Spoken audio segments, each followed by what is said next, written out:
Alright, so we've all seen what Kingdom Hearts 3 is going to look like combat-wise. Some flashy combos, some Keyblade transformations, some Disney attractions, and if nothing else, it reminds me a lot of Kingdom Hearts 2 with some quick flashy combos with a few other abilities to spice up combat a little. But what about things like exploration? What about side quests? What about the feeling of the need for the Disney worlds?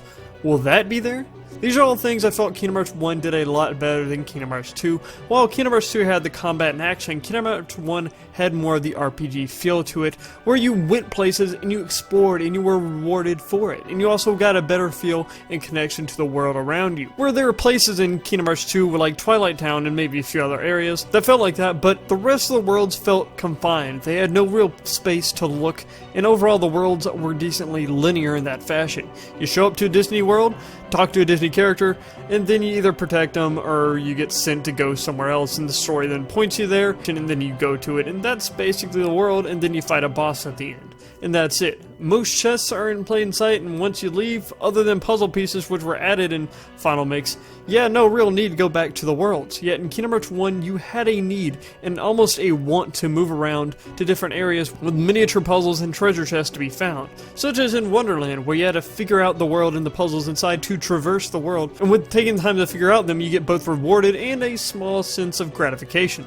There is also a need, maybe a want, to go back to the worlds later when gaining abilities that allows you to get to places you couldn't before, such as Glide, and also getting the different colored trinities. A great and really the only real comparison that I can show the difference between the two games is Agrabah, mainly the Cave of Wonders for both. While the main areas in Agrabah are completely different, Kingdom Hearts 1's you needed to do a little parkour and some figuring out to get through it, but it felt a little confined, while Kingdom Hearts 2 was more open but not much to search around other than a few chests. But in the Cave of Wonders, well, for one, shit. Kingdom Hearts 2's cave just shrunk like half the size. It's like they shrunk it in a shrinky dink. But when inside, it's even more obvious the differences between the two. In Kingdom Hearts 1, it's full of small puzzles, rolling boulders, and a need to take the time and to think a little. While Kingdom Hearts 2, you fight a few Heartless, grab a few chests, and you walk forward. Then you fight a miniature tournament and also a small mini-game in between. The aspects in Kingdom Hearts 1's cave felt like it added more depth to the world, and a want to figure out the ins and outs of the world, and I felt more connected to it.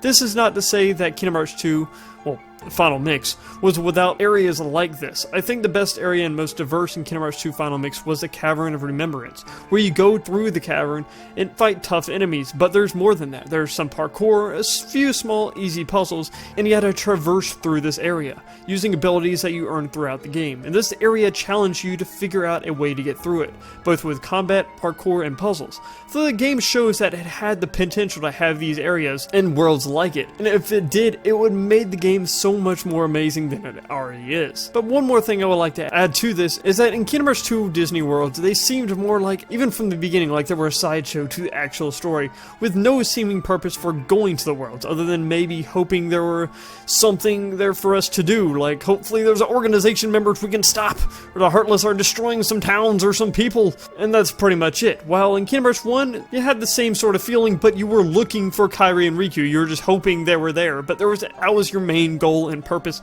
for the game at that point. But in Kingdom Hearts 2, Yin said like, hey, yo, here you go, here's your ride, go kill some things, with no real direction other than hoping something happens.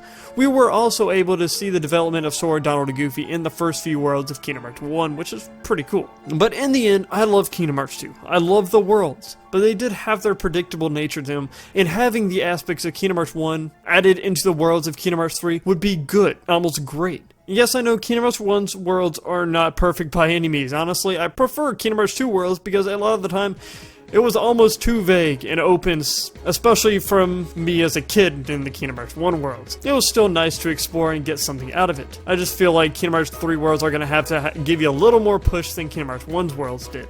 But the question is, will Kingdom Hearts 3 be built in this way? Because we seemingly already have Kingdom Hearts 2 Final Mix Combat, and if I have, or close to it, and if I have to say if the game will give us the need to explore, then we already kind of have that answer. Basically, 1.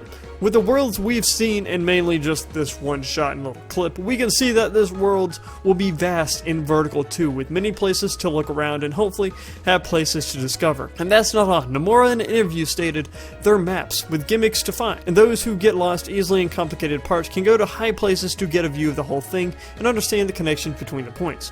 We're also making the movement work so that you automatically climb small levels and such. So like in Kingdom Hearts 3, it's possible to parkour around." And with this, yes, he is basically saying that these maps will have a learning curve to them. You will have to learn to traverse around them. And I'm not sure what he means by gimmicks, but hopefully it means like side areas that you can find or discover shortcuts or just treasures in general.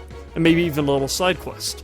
Nonetheless, if they combine the action gameplay of Kingdom Hearts 2 Final Mix and the exploration RPG aspect of Kingdom Hearts 1 with a little more direction and also its own style, Kingdom Hearts 3 will far surpass Kingdom Hearts 2 Final Mix and will be one amazing game and quite possibly, just possibly, one of the best games ever made.